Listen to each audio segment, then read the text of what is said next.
ನಮಸ್ಕಾರ ಸ್ನೇಹಿತರೆ, ಇಡೀ ದೇಶದಾದ್ಯಂತ ನಡೆಯುತ್ತಿರುವ LPG ಹಾಗೂ ತೈಲದ ಅಭಾವ ವದಂತಿಗಳ ನಡುವೆ ಪೆಟ್ರೋಲ್ ಡೀಸೆಲ್ ಕುರಿತು ಕೇಂದ್ರ ಸರ್ಕಾರವು ದೇಶದ ಜನತೆಗೆ ಭರ್ಜರಿ ಗುಡ್ ನ್ಯೂಸ್ ಒಂದನ್ನು ಕೊಟ್ಟಿದ್ದು, ಇನ್ನು ಪೆಟ್ರೋಲಿಯಂ ಮತ್ತು ನೈಸರ್ಗಿಕ ಅನಿಲ ಸಚಿವಾಲಯವು ಭಾರತದಲ್ಲಿ ಸಾಮರ್ಥ್ಯ 74 ದಿನಗಳು ಮತ್ತು ವಾಸ್ತವಿಕ ಅವರ ಪ್ರಸ್ತುತ ಸುಮಾರು 60 ದಿನಗಳು ಎಂದು ಸ್ಪಷ್ಟವಾಗಿ ಹೇಳಲಾಗಿದೆ ಸ್ನೇಹಿತರೆ.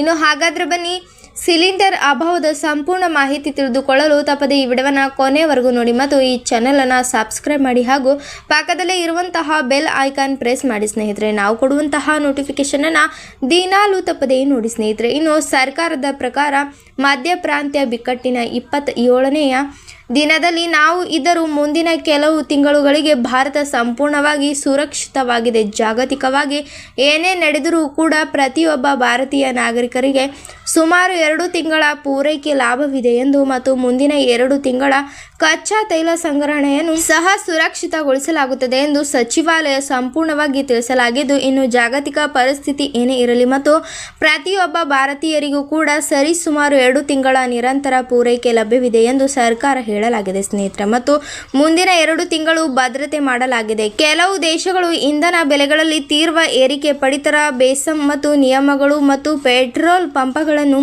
ಮುಚ್ಚುತ್ತಿವೆ. ಭಾರತದಲ್ಲಿ ಇಂತಹ ಯಾವುದೇ ತುರ್ತು ಕ್ರಮಗಳ ಅಗತ್ಯವಿಲ್ಲ ಎಂದು ಸಂಪೂರ್ಣವಾಗಿ ಮತ್ತು ಸ್ಪಷ್ಟವಾಗಿ ತಿಳಿಸಲಾಗಿದೆ ಸ್ನೇಹಿತರೆ.